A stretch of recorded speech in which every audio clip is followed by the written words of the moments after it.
राधे राधे सभी को। आइए सोमवार कथा व्रत विधि सुनाते हैं। सोमवार का व्रत साधारण तय दिन के तीसरे पहर तक होता है। व्रत में फलाहार या पारायण का कोई खास नियम नहीं है, किंतु यह आवश्यक है कि दिन रात में केवल एक समय भोजन करें। सोमवार के व्रत में शिवजी पार्वती का पूजन करना चाहिए। सोमवार के व्रत 3 प्रकार के होते हैं: साधारण, प्रति सोमवार, सोम में प्रदोष तथा 16 सोमवार। विधि तीनों की एक जैसी है। शिव पूजा के पश्चाताप कथा सुननी चाहिए। सोमवार व्रत कथा। एक बहुत धनवान साहूकार था, जिसके घर धन आदि किसी प्रकार की कमी नहीं थी, परंतु उसका एक दुख था, उसके कोई पुत्र नहीं था। वह इसी चिंता में रात दिन रहता और पुत्र की कामना के लिए प्रति सोमवार को शिव जी का व्रत पूजन किया करता था तथा सायंकाल को शिव मंदिर जाकर शिव जी के श्री विग्रह के सामने दीपक जलाया करता था। इसके इस भक्तिभाव को देखकर एक समय श्री पार्वती जी ने शिवजी महाराज से कहा कि महाराज, यह साहूकार आपका अन्य भक्त है तथा सदैव आपका व्रत पूजन बड़ी श्रद्धा से करता है, इसकी मनोकामना पूर्ण करनी चाहिए।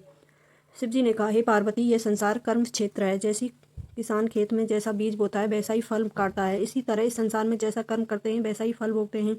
पार्वती ने अत्यंत आग्रह से कहा, महाराज, जब यह आपका अन्य भक्त है तो इसको अगर किसी प्रकार का दुख है तो आपको अवश्य दूर करना चाहिए, क्योंकि आप सदैव अपने भक्तों पर दयालु होते हैं, उनके दुखों को दूर करते हैं। यदि आप ऐसा नहीं करेंगे तो मनुष्य आपकी सेवा और व्रत क्यों करेंगे?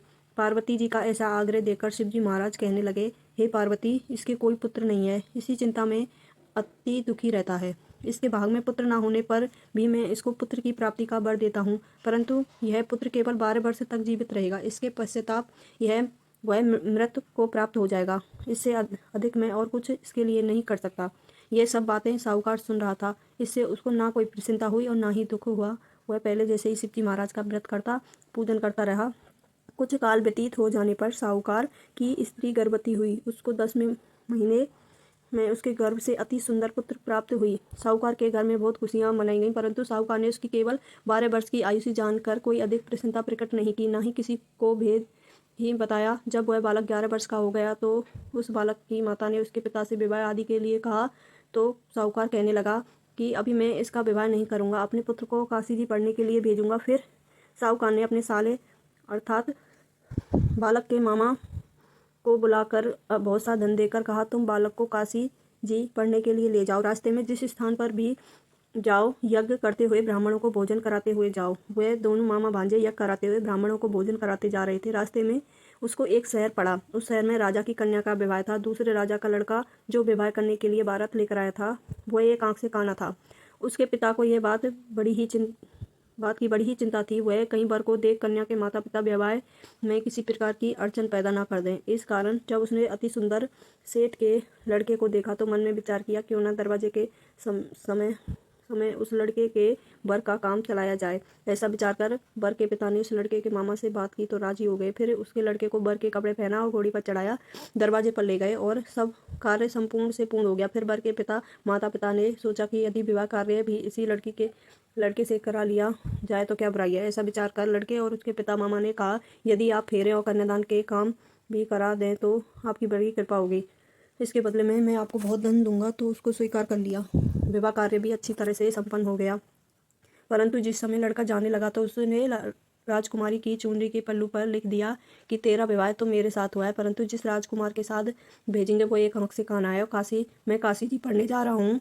लड़की के जाने के पश्चाताप राजकुमारी ने जब अपनी चुनरी पर यह लिखा हुआ पाया तो उसने राजकुमार के साथ जाने से मना कर दिया और कहा कि यह मेरा पति नहीं है, मेरा विवाह इसके साथ नहीं हुआ है, वह तो काशी जी पढ़ने गया है।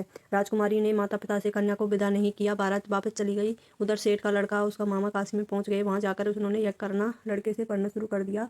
जब लड़के की आयु 12 साल हो गई तो उस दिन उन्होंने यज्ञ रचा। उन लड़के अपने मामा से कहा, मामा, आज मेरी तबीयत कुछ ठीक नहीं है। मामा ने कहा, अंदर जाकर सो जाओ। लड़का अंदर जाकर सो गया। थोड़ी देर में उसके प्राण निकल गए। जब उसके मामा ने आकर देखा तो मुर्दा पड़ा था। उसका बड़ा दुख हुआ। उसने सोचा कि अगर मैं अपना रोना पीटना मचा दूंगा तो यह कार्य अधूरा रह जाएगा। अंत उसने जल्दी से यज्ञ का कार्य समाप्त कर ब्राह्मणों को दान देने के बाद रोना पीटना आरंभ कर दिया।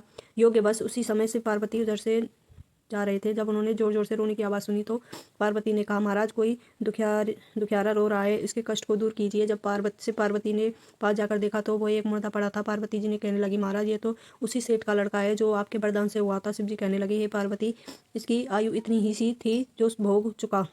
तब पार्वती जी ने कहा, हे महाराज, इस बालक को आयु दो नहीं तो मैं इसके माता पिता तड़प तड़प कर मर जाएंगे। पार्वती ने के बार बार आग्रह करने पर शिव जी ने उसके जीवन का वरदान दिया। शिव जी महाराज की कृपा से लड़का जीवित हो गया। शिव पार्वती कैलाश पर्वत चले गए। तब वह लड़का मामा उसी प्रकार यज्ञ करते हुए ब्राह्मणों को भोजन कराते हुए यज्ञ की ओर चल दिए। रास्ते में उसी शहर में आए जिसमें वो उसका विवाह हुआ था। वहां पर आकर उन्होंने यज्ञ आरंभ कर दिया। उसके लड़के के ससुर ने उसे पहचान लिया, उसे महल ले गए। जाकर उसकी बड़ी खातिरदारी साथ में दास दासियों सहित आदरपूर्वक लड़की और जमाई को विदा किया और अपनी शहर के निकट आए तो मामा ने कहा कि मैं पहले सारे घर जाकर खबर कर देता हूँ। जब उसे लड़के के मामा घर पहुंचे तो उसके माता पिता घर की छत पर बैठे थे और प्रण कर रखा था कि यदि हमारा पुत्र सकुशल लौटा आया तो हम राजी राजी नीचे आ जाएंगे, नहीं तो छत से गिरकर अपने प्राण खो देंगे।